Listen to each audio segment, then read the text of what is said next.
Hi hello నమస్తే. నేను journalist Anish. Gade Sai Krishna దాదాపుగా మిస్ అయ్యి 2 నెలలు దాటిపోతుంది. ఈ రోజు కూడా కోర్టులో హీరింగ్స్ జరుగుతున్నాయి సాయి కృష్ణ గురించి. ఆ, అయితే ఇక్కడ అర్థం కాని విషయం ఏంటంటే, ఒక వైసీపీ పార్టీ వాళ్ళు కొంతమంది ఆయన చనిపోయినట్టు, లాకప్ డెత్ చనిపోయినట్టుగా, చంపేసి శవాన్ని కూడా కాల్ చేసినట్టుగా చెప్పారు. ఆ తర్వాత నిన్న మొన్న కొన్ని వార్తలు కూడా వచ్చినాయి. ఎక్కడ ఒక దగ్గర అతని బూడిద దొరికిందని కూడా వార్తలు వచ్చినాయి. అఫీషియల్ కన్ఫర్మేషన్ లేదు. పవన్ కళ్యాణ్ గారు పదే పదే పదే పదే మాట్లాడిన ప్రతిసారి ఆయన క్రిమినల్ క్రిమినల్ క్రిమినల్ అనే మాట్లాడుతున్నారు. నిన్న వాళ్ళ అమ్మగా ప్రెస్ మీట్ పెట్టారు.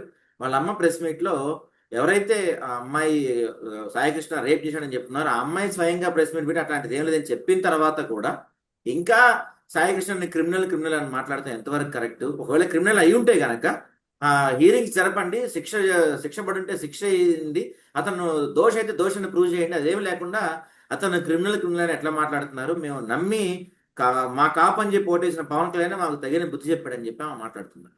ఇక్కడ దీన్ని మనం 2 కోణాల్లో విశ్లేషించాలి. ఒకటి, ఆమె క్రిమినల్ అయితే అయి ఉండొచ్చు, క్రిమినల్ అయితే చంపేయాలా, ఇట్లా లాకప్ డెత్ చేసి బూడిద కూడా దొరకకుండా చేయాలనేది చాలా మంది అడుగుతున్న ప్రశ్న. తర్వాత వాళ్ళ అమ్మగారు అడుగుతుంది కూడా ఒకటే, సరే మా అబ్బాయిని మీరు ఎలాగో చంపేశారని అర్థమైపోతుంది, కనీసం వాడి బూడిదన్నా ఇవ్వండి అనే వాళ్ళ అమ్మగారి ఇది వినపడుతుంది. కానీ పవన్ కళ్యాణ్ గారు కావచ్చు, మిగతా ప్రభుత్వం నుంచి కూడా ఇక్కడ పెద్దగా స్పందన కనపడట్లేదు. అసలు ఏం జరుగుతుంది ఈ అంశంలో? నిన్న ప్రధానంగా సాయికృష్ణ గారి అమ్మ ప్రెస్ మీట్ తర్వాత అనేక సందేహాలు లేవనెత్తుతున్నాయి. శిల్ప గారు మీరు చెప్పండి, ఆ ప్రెస్ మీట్ తర్వాత మీ అభిప్రాయం ఏంటి? ఆ ప్రెస్ మీట్ చూసినంతసేపు తర్వాత నేను ఫర్ కపుల్ ఆఫ్ మినిట్స్ నాకు కళ్ళలో నీళ్లు తిరిగాయండి. ఆనెస్ట్ గా చెప్పాలంటే ఆవిడ అడిగేది ఒకటే, నాకు మీ ఆస్తులు వద్దు, బంగారం వద్దు, నాకేం వద్దు, నా కొడుకు బూడిద ఇవ్వండి, నేను వెళ్ళి కార్యక్రమం చేసుకుంటున్నా అంటుంది. Is that? అది కూడా చేయలేరా అండి? ఎలాగో చంపేశారు. ఫస్ట్ ఆఫ్ ఆల్, చంపేశారు అని గవర్నమెంట్ వచ్చి చెప్పలేదు. వేరే ఒక పొలిటికల్ పార్టీ నుంచి ఉన్న లీడర్ ఒక ప్రెస్ మీట్ పెట్టి చెప్పాడు ఇది.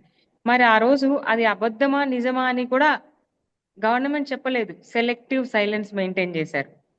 దాని తర్వాత హెబియస్ కార్పస్ మీదకి వచ్చేసరికి కోర్టులలో ఏం సమాధానం చెప్పాలో తెలియకపోయేసరికి జగన్మోహన్ రెడ్డి గారు వాళ్ళ అమ్మ పరామర్శించేసరికి వాళ్ళు సో కాల్డ్ కావాల్సిన మీడియా కూడా అప్రిషియేట్ చేస్తుండేసరికి చూడలేక వెళ్ళి ఆవిడని మన గవర్నమెంట్ న్యాయం చేస్తానన్నారు. ఆమె కూడా నమ్మినట్టుంది. నమ్మి మాకు న్యాయం జరిగింది అని చెప్పేసింది. చెప్పిన తర్వాత ఇన్సిడెంట్ మొత్తం కొంచెం డైవర్ట్ అయినట్టే అనిపించింది. బట్ మళ్ళీ నిన్న ఆవిడ కొత్తగా ప్రెస్ మీట్ పెట్టి సిఐ నాగరాజే కాదు చాలా మంది ఉన్నారు అని అంటుంది. ఈ సిఐ నాగరాజ్ అనే అతను కూడా కోర్టులో ఏమంటున్నాడు, నాకు ప్రాణహాని ఉందంటున్నాడు. అతనెందుకు ప్రాణహాని ఉందంటున్నాడు? ఇతనెందుకు చనిపోయాడు? చనిపోయిన శవం ఎందుకు లేదు? అసలు రాష్ట్రంలో హోంశాఖ ఏమైతుంది? అనిత గారు ఏం చూస్తున్నారు? గవర్నమెంట్ అంతా కూడా ప్రజల్ని రక్షించాల్సింది పోయి కోర్టులలో ఒక పొజిషన్ లో సిఐ పొజిషన్ లో ఉన్న అతను ప్రాణహాని ఉందంటున్నాడు. ఒక యూట్యూబర్ రోడ్డు మీదకి వచ్చి నాకు ప్రాణహాని ఉందంటున్నాడు. శ్రీ కృష్ణలంక, గుంటూరు లాంటి ఒక ప్రదేశంలో ఒక పోలీస్ స్టేషన్ లో శవం కూడా దొరకకుండా ఒకరిని చంపేశారు, శీలలతో కొట్టి చంపేశారు అని వాళ్ళ అమ్మ ఆరోపిస్తుంది. అలానే సబ్జెక్ట్ టు కరెక్షన్, కర్నూలులో కూడా ఒక నెల కింద ఒక లేడీ లాకప్ డెత్ అయిందని వార్తలు అయితే చూశాను. ఆ దాంట్లో ఎంతవరకు నిజం ఉందో, అది ఎంత బయటకు వస్తుందో తెలియదు. రానున్న రోజుల్లో ఏమన్నా బయటకు వస్తుందేమో కానీ ఇంత జరుగుతుంది. అసలు గవర్నమెంట్ ప్రజల కోసం పనిచేస్తుందా, ప్రజల కొరకు పనిచేస్తుందా, లేకపోతే అండర్లయింగ్ అజెండాస్ తో పనిచేస్తుందా అన్నది నాకు మొదటిగా వచ్చిన ప్రశ్న ప్రెస్ మీట్ చూసిన తర్వాత. కానీ ప్రభుత్వాలు మారుతున్నాయి కానీ తల్లులు గుండె కోతకు మాత్రం, లేదా కడుపు కోతకు మాత్రం ఎవరు సమాధానం ఇస్తలేదండి.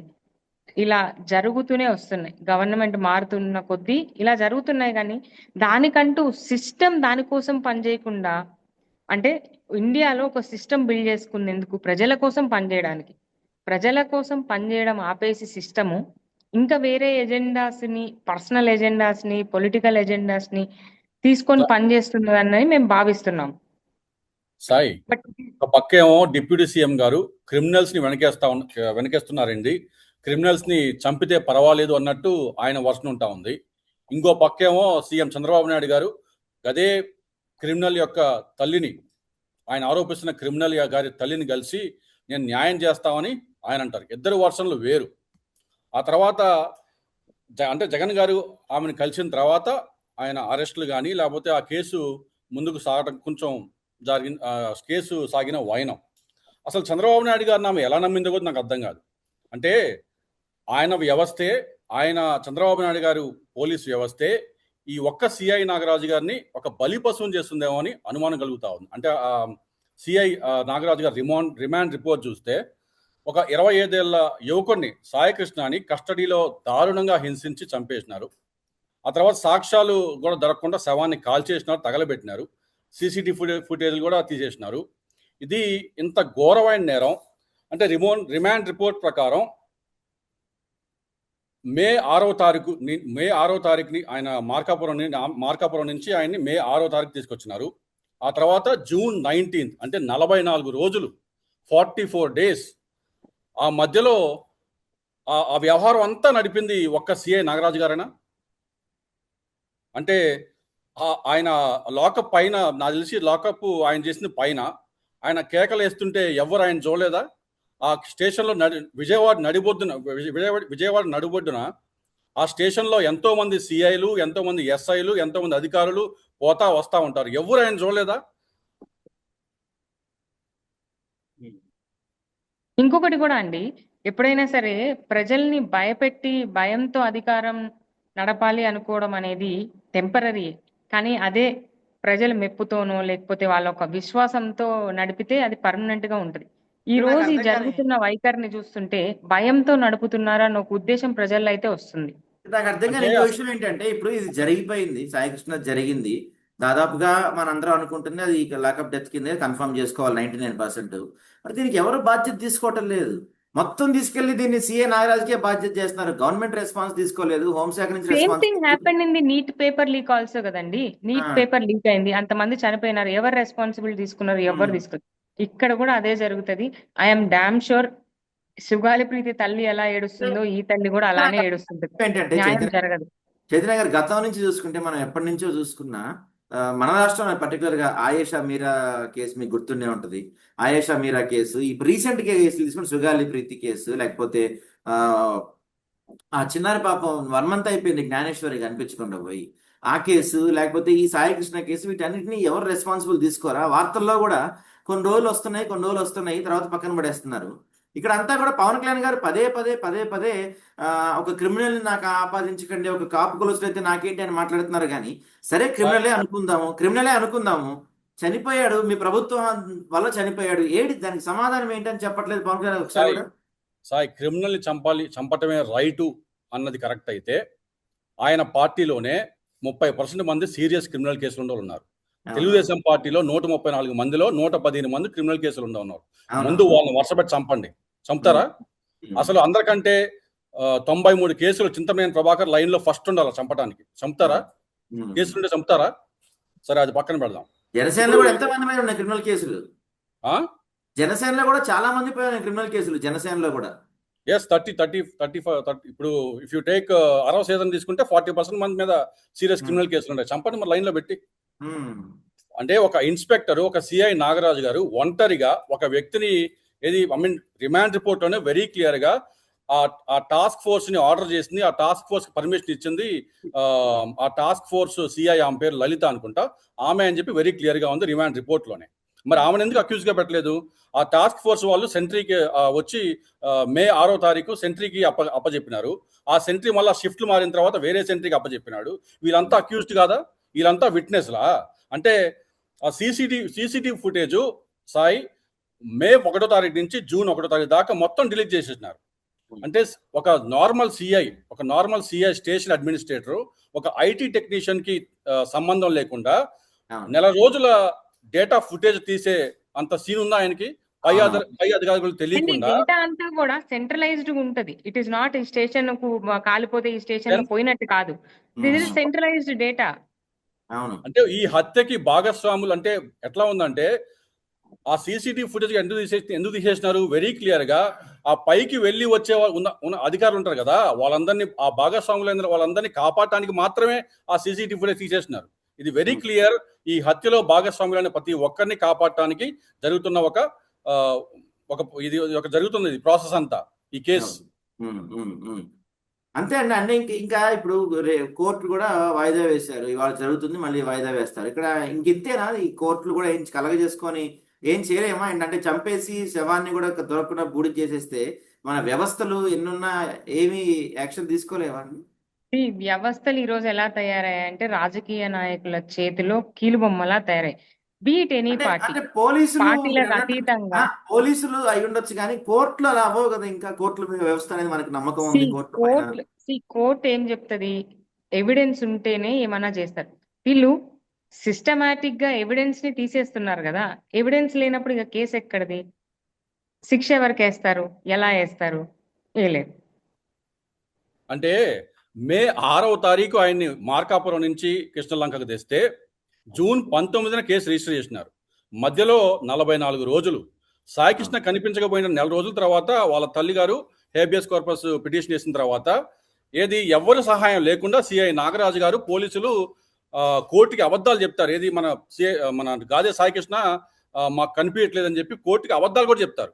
అంటే ఉన్నతాధికారులకు తెలియకుండా సిఐ నాగరాజు గారే కోర్టుకి అబద్ధాలు చెప్తారు. ఏది ఆ ఎవిడెన్స్ మాయం చేస్తారు. మళ్ళీ ఆయన బూడిద చేస్తారు. ఆ బూడిని కూడా మాయం చేస్తారు. ఒంటరిగా సిఐ నాగరాజు గారు 44 రోజుల పాటు ఈ ప్రాసెస్ అంతా నడిపించారు. నమ్మశక్యంగా ఉందా? ఇప్పుడు హైలైట్ ఏంటంటే ఆయన నన్ను చంపేస్తారు కాపాడండి అని చెప్పి కోర్టుకి మొరబెట్టుకుంటున్నాడు. ఆయన ఎలా వ్యవహరిస్తున్నారంటే ఆయన ఒకరిని చంపొచ్చు, లేదా చంపే ప్రాసెస్ లో సహకరించవచ్చు. ఇక్కడ తన ఇక్కడ ఒక దాకా చిన్న వస్తే ప్రాణభయమా? ఇక్కడ ఒక చిన్న పాయింట్ మనం అబ్జర్వ్ చేయాలి. అక్కడ సిఐ నాగరాజు గారు నాకు ప్రాణభయం ఉంది అన్నారు. ప్రాణభయం ఉంది అన్నారు కానీ ఎవరి వల్ల ప్రాణభయం ఉంది? ప్రభుత్వం వల్ల, లేదా ఎవరైనా పర్టికులర్ వ్యక్తి వల్ల, ప్రతిపక్షం వల్ల? 100% కదండి. ఆ ఆ ఆయన పదం అక్కడ మెన్షన్ చేయలేదు. సిఐ నాగరాజు గారు ఎవరి కంట్రోల్లో ఉన్నారు ఇప్పుడు? యాజ్ ఆన్ టుడే ఉమ్, ప్రభుత్వం కంట్రోల్లో ఉంది. ప్రభుత్వం కంట్రోల్లో ఉన్న ఒక పర్సన్ నాకు ప్రాణహాని ఉంది అంటే ప్రభుత్వమే కదా బాధ్యత తీసుకోవాలి. ఉమ్. ఒకవేళ ఎవరైనా ఇప్పుడు ఎందుకు తీసుకుంటారు? ఒకవేళ పొరపాటున ఇప్పుడు ఆయనకి ఏమైనా అయింది అనుకోండి, ఎవరిది బాధ్యత దానికి? మళ్ళీ ఇంకో ఖచ్చితంగా ఆఫీసర్దా? ప్రభుత్వం. ఇంకో ఆఫీసర్ ఖచ్చితంగా పైన ప్రభుత్వం. చేస్తారు. అంటే అంతే కదా. సాయికృష్ణ పైనుంచి అరుస్తున్నప్పుడు ప్రాణాల కోసం అరుస్తున్నప్పుడు ఆ మెట్లు ఎక్కుతూ దిగుతున్న అధికారులు అంతా బాధ్యులే. వాళ్ళంతా భాగస్వాములే. వాళ్ళని కాపాడటానికే కదా ఇదంతా. ఉమ్. అవును. అది కూడా కాదండి. అసలు వాళ్ళ మదర్ వెరీ ఏమంటారు, అసలు ఎందుకు చంపారు, ఎలా చంపారు అన్న దగ్గర నుంచి అసలు చనిపోయాడు అన్న కన్ఫర్మేషన్ కోసం చూస్తున్నారు. అసలు అంటే నాగరాజు సీరియల్ గారు కొట్టి తప్పు చేస్తే చంపారంటున్నారు. సీరియల్ కొట్టి చంపడం ఏందండి? ఏ బీసీ కాలంలో ఉన్నామా మనం ఏమన్నా? సీరియల్ కొట్టి చంపేంత నేరం ఏం చేశారు? నేరం చేస్తే పోలీసులకి ఏం అధికారం ఉందండి చంపేసేదానికి? కోర్టులు ఉన్నాయి, చట్టాలు ఉన్నాయి. చట్టం తన పని అది చేసుకపోతుంది కదా. మరి ఎందుకు పోలీసు వాళ్ళు కూడా ఒకసారి ఆలోచించాల్సిన పరిస్థితి అండి. ఓన్లీ పప్పెట్ లాగా బిహేవ్ చేయకుండా న్యాయ వ్యవస్థకి నాగరాజు గారు సరిగుణంగా పనిచేయాల్సి వస్తుంది.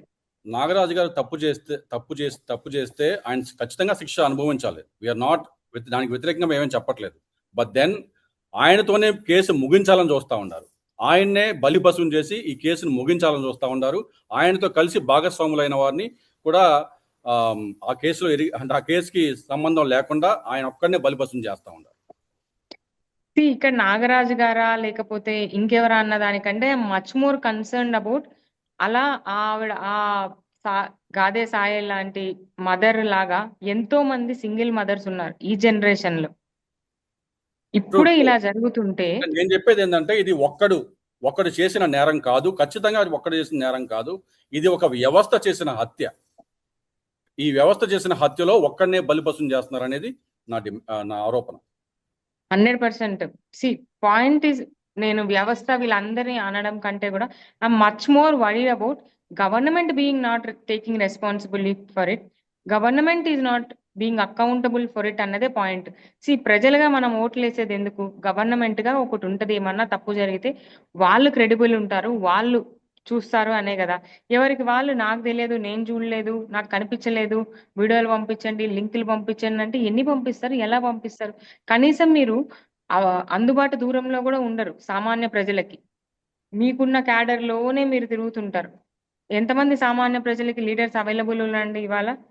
సిట్టింగ్ ఎమ్మెల్యేస్ కానీ లేకపోతే ఎక్స్ ఎమ్మెల్యే ఎంపీలు కానీ ఎంతమంది అవైలబుల్ ఉన్నారండి? ఎవరు లేరు. ట్రూ. అదే చెప్పట్లా, విజయవాడ నడిబొడ్డున అంతమంది సబ్ ఇన్స్పెక్టర్లు, అంతమంది కానిస్టేబుల్ వచ్చేపోయే వాళ్ళు, అధికారులు పోలీస్ స్టేషన్లకి వచ్చేపోయే వాళ్ళు ఇంతమంది ఉండగా ఒక నెల రోజుల పాటు అనుకోండి, నెల రోజుల పాటు ఆయన్ని ఎవరు చూడకుండా సిఐ నాగరాజు ఒక్కరే ఆయన అన్ని చేశారంటే నమ్మశక్యంగా ఉందా? మనం నమ్మాలా?